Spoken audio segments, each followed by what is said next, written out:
God, ছি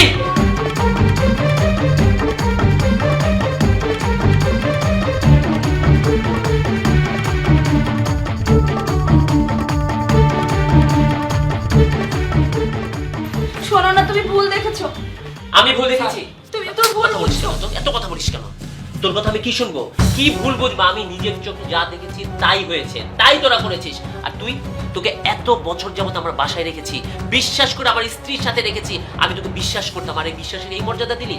তোরা একসাথে বাসায় থাকিস, তার মানে আমার চোখের আড়ালে তোরা এইসব করিস? আমি আজকে বাড়িতে রয়েছি, এর মধ্যে তোরা এইসব করতে পারলে, বাড়ির বাইরে যখন আমি থাকি তখন তোরা কি করিস? তুমি এভাবে কেন ব্যবহার করছো? তুমি আমার পুরো কথাটা শুনবা তো, কি হয়েছে? চুপ!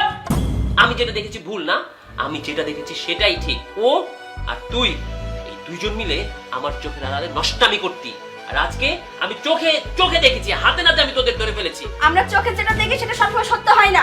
ও, সেটা সবসময় সত্য হয় না? না, রান্নাঘরে তোরা এসব কি করছিলি? তুমি চুপ করবে? কখন থেকে মুখে যা আসছে তাই বলছো? তুমি আমাকে মারলে। আর আগেই তোকে চটটা দেওয়া উচিত ছিল। ঠিক আছে, এই মুহূর্তে একে নিয়ে বাড়ি থেকে বেরিয়ে যা। খুব তোর সাথে রং ঢং করার ইচ্ছা না? যা, যেখানে খুশি সেখানে গিয়ে রং ঢং কর। আমার বাড়িতে এসব চলবে না, মানে চলবে না। কি হয়েছে না হয়েছে সেটা না দেখে না বুঝে কেন এমন ব্যবহার করছো? তুমি পুরো ঘটনাটা শুনবা তো?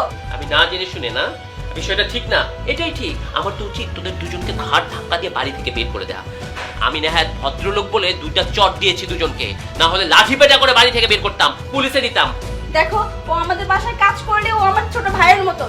আর তাছাড়া ও, আমরা কাজ করছিলাম, ওর গায়ে চা পড়েছিল, ও ব্যথা ছটফট করছিল, আমি না পেরে টিস্যু দিয়ে ওটা পরিষ্কার করে দিচ্ছিলাম, সেই সময় তুমি এসেছো।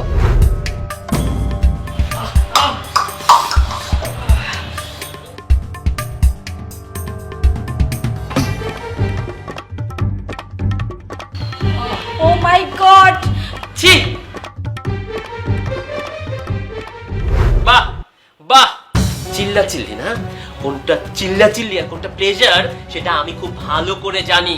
এসব বাহানা, এসব অজুহাত, এসব নাটক আমার বাড়িতে চলবে না। আমি নিজের চোখে যা দেখি আমি তাই বিশ্বাস করি, বুঝলি? যা বেরো। আমার সাথে এই ধরনের ট্রিট আমি কখনো মেনে নিব না। তোকে আমি ভালোবেসেছিলাম, বলেছিলাম, ভালোবেসে বিয়ে করেছিলাম, ভালোবেসে এই বাড়িতে এনেছিলাম, আর তুই তোর স্ট্যাটাস এতটা নামিয়ে দিয়েছিস একটা কাজের ছেলের সাথে বাড়ি। তোদের এই মুহূর্তে আমি বাড়ি থেকে বের করে দেবো। যা, বেরিয়ে যা, বাড়ি থেকে বেরিয়ে যা। তুমি আমার কথা বিশ্বাস করছো না? বাবা বাবা, চোরের মায়ের বড় গলা। একে তো অন্যায় করেছিস, তার উপর এসে আবার বড় গলায় কথা বলছিস। তোমার মুখে যা আসছে তাই কিন্তু বলে যাচ্ছো। তুমি স্টপ হও। তোর এই মুখোশটা আমি এক্ষুন খুলে ফেলতে পারি, জানিস? আমার চোখে যা দেখছি তাই বিশ্বাস করি, আর সেটাই আমি প্রমাণ করে দিতে পারি তুই ওর সাথে কি করছিলি। জানিস তুই আমি কি করতে পারি? দাঁড়া, আমি তোকে প্রমাণ দেখাচ্ছি। আমার পুরো বাড়ি সিসিটিভিতে আছে, সিসিটিভির আয়তায় আছে। আমি ফোনে এক্ষুনি চেক করলে তোরা রান্নাঘরে কি কষ্টি নষ্টি করেছিস সবকিছু তোদের নিজের চোখে দেখাচ্ছি। হ্যাঁ হ্যাঁ, দেখো দেখো তুমি কি পাও। যদি কিছু না পাও আমি এক্ষুনি তোমার বাসা থেকে চলে যাব। দেখ দেখ।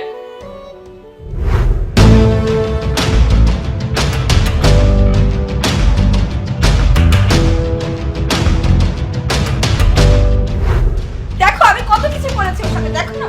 তুমি আমাকে এই ভালোবাসো, আমার প্রতি তোমার এই বিশ্বাস। আমি তোমার সাথে এই জন্য সংসার করি, আমি তোমার সাথে এক মুহূর্ত থাকবো না। আর স্যার, আপনি ম্যাডামকে এই চিনলেন? আরে ম্যাডাম তো আমাকে নিজের আপন ভাইয়ের চোখে দেখে, আপনি ম্যাডামের স্বামী হয়ে চিনতে পারলেন না। আমার ভুল হয়েছে, আমি মাপ চাচ্ছি। আমি তোর কাছেও মাপ চাচ্ছি। তুই তো অনেক বছর আমার বাসায় কাজ করিস, আমি তোকেও ভুল বুঝেছি। প্লিজ তুই আমাকে মাফ করে দাও, আর কখনো এই ভুল হবে না। তুমি আমাকে একটু ভালোবাসো না, তুমি আমাকে একটু বিশ্বাস করো না। আমি তোমাকে অনেক ভালোবাসি, আসলে ভুল হয়ে গেছে। আমি তোমার পায়ে ধরে মাপ চাইবো? না না, পায়ে ধরতে হবে না।